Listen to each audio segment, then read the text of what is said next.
Hello everyone, it's your favorite Senso Tech Jedi, Lisa here, and in this video we are going to be talking about detection libraries in the Admin Center.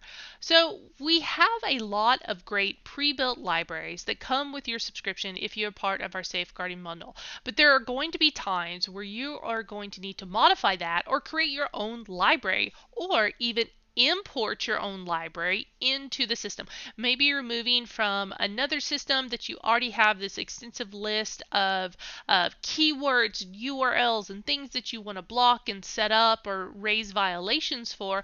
You can go ahead and download our template and upload those here. I'm going to focus on creating a new library today and how to add that library into your safeguarding policy.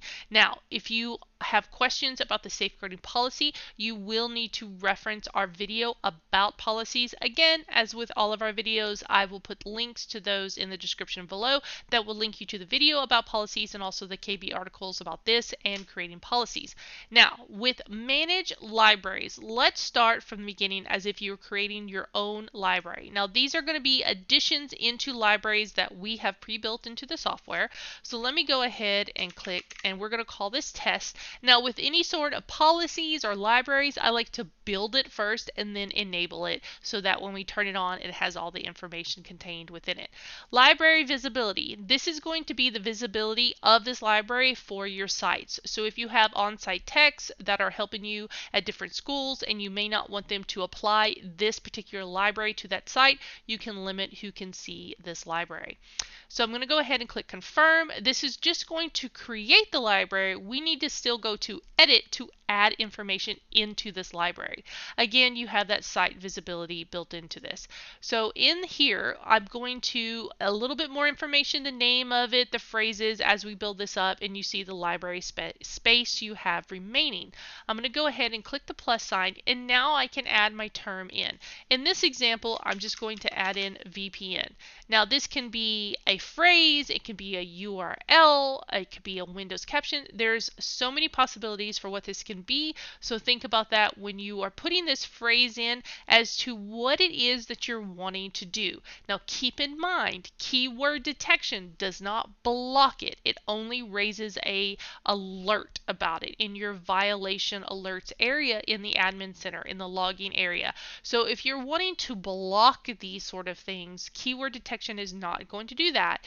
You'll need to use the other options we have here, such as Windows caption. Now Windows caption are like dialog boxes that show up, things like settings, task manager. Those are going to be Windows captions. So if you want to limit users the ability to get into event viewer or system or things like that, that's going to be window caption. You can actually block their access to that. Website URL will block their access to any sort of websites that you don't want them to go to. And keep in mind that it will automatically wildcard here. So if you put in like youtube.com, it will automatically wildcard for anything that's youtube.com. You don't need to add any asterisks. I can't say that word. Asterisk?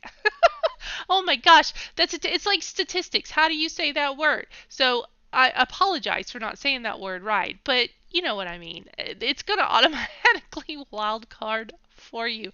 I usually edit this out, but I find these videos are a little dry, so maybe keeping these things in is a little entertaining for you to see me struggle with certain words. And then website content. Let me give you a little bit of a heads up about website content. You want to be very careful with setting this up because, man, it's going to block a lot of things. Anything that says VPN, and that's just a phrase, it's just the letters VPN that it's looking for within anything in a website content is going to block that page.